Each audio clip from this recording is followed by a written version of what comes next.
اور اللہ فرماتا ہے کہ فرشتوں گواہ ہو جاؤ، اگر میں نے اس کو موت دے دی اس حالت میں تو پھر میں اس کو جنت میں داخل کروں گا،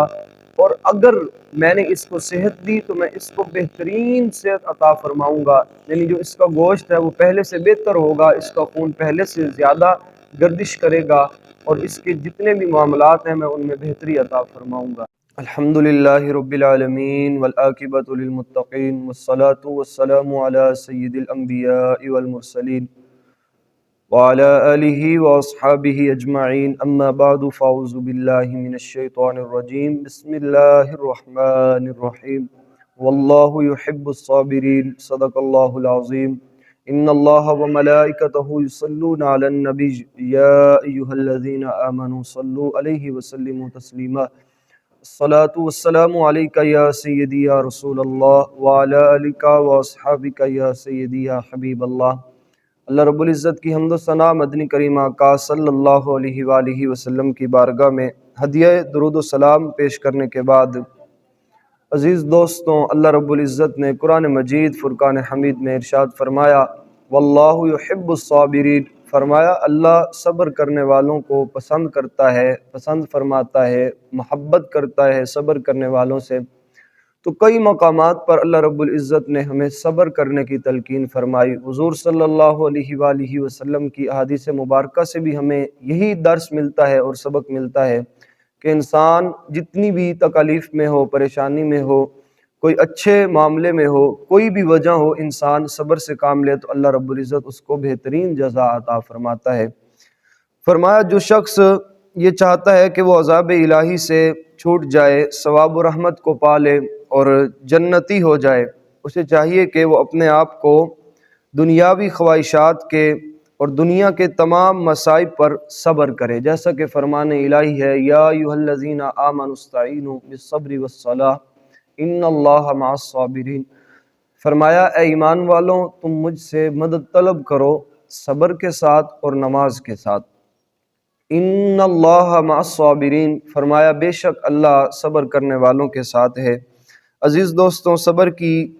اقسام ہیں، صبر کی کئی قسمیں ہیں۔ اللہ کی اطاعت پر صبر کرنا، یعنی اللہ کی اطاعت پر صبر کرنا، اس میں کیا ہے کہ جب بندہ اللہ کی اطاعت پر صبر کر رہا ہے تو جو اللہ نے اسے جن چیزوں سے منع کیا، جن چیزوں سے روکا ہے،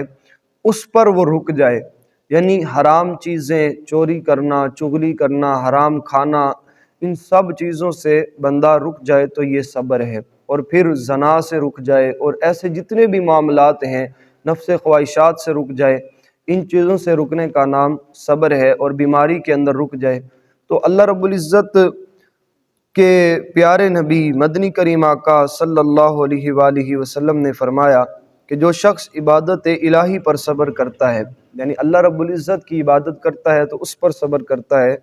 تو فرمایا ہر وقت عبادت میں محور رہتا ہے، اسے قیامت کے دن اللہ تعالیٰ 300 ایسے درجے عطا فرمائے گا، 300 ایسے درجے جن میں ہر درجے کا فاصلہ زمین و آسمان کے فاصلے کے برابر ہوگا۔ اور فرمایا جو اللہ تعالیٰ کی حرام کی ہوئی چیزوں سے صبر کرتا ہے اسے 600 درجات عطا ہوں گے، جن میں سے ہر درجے کا فاصلہ 7ویں آسمان سے 7ویں زمین کے فاصلے کے برابر ہوگا۔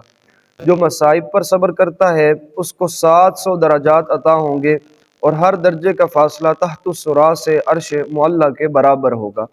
عزیز دوستوں، انسان جب صبر کرتا ہے تو اللہ رب العزت اس کو بہترین اجر عطا فرماتا ہے۔ اور حضرت ضحاک رضی اللہ تعالیٰ عنہ آپ کہتے ہیں کہ جو شخص 40 راتوں میں سے ایک رات بھی گرفتار رنج و علم نہ ہوا، یعنی 40 راتوں میں سے ایک رات بھی وہ غمگین نہ ہوا، اس نے اللہ رب العزت کی بارگاہ میں شکر نہ کیا، تو فرمایا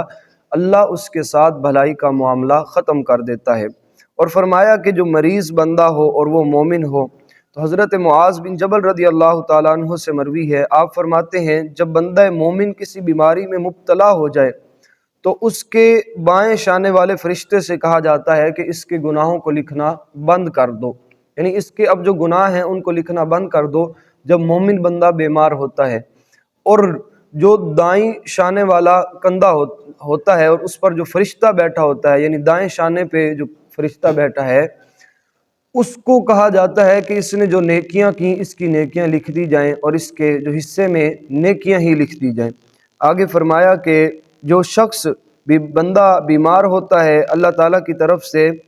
فرشتے اس کے پاس آتے ہیں اور فرشتے اس کے پاس آ کر اسے پوچھتے ہیں کہ بتا تو اس معاملے میں تو کیا کہتا ہے؟ اس پر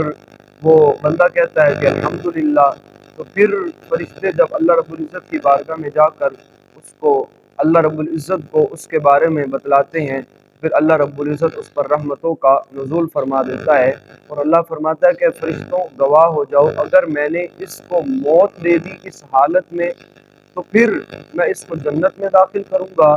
اور اگر میں نے اس کو صحت دی تو میں اس کو بہترین صحت عطا فرماؤں گا، یعنی جو اس کا گوشت ہے وہ پہلے سے بہتر ہوگا، اس کا خون پہلے سے زیادہ گردش کرے گا، اور اس کے جتنے بھی معاملات ہیں میں ان میں بہتری عطا فرماؤں گا۔ رب العزت کی بارگاہ میں دعا ہے اللہ رب العزت ہم سب کو صبر کرنے کی توفیق نصیب فرمائے اور ہمیں دین کی سمجھ عطا فرمائے، دین پر عمل کرنے کی توفیق نصیب فرمائے، ہر وقت صبر کا دامن نہ چھوڑنے کی توفیق نصیب فرمائے۔ وآخر دعوانا ان الحمد للہ رب العالمین۔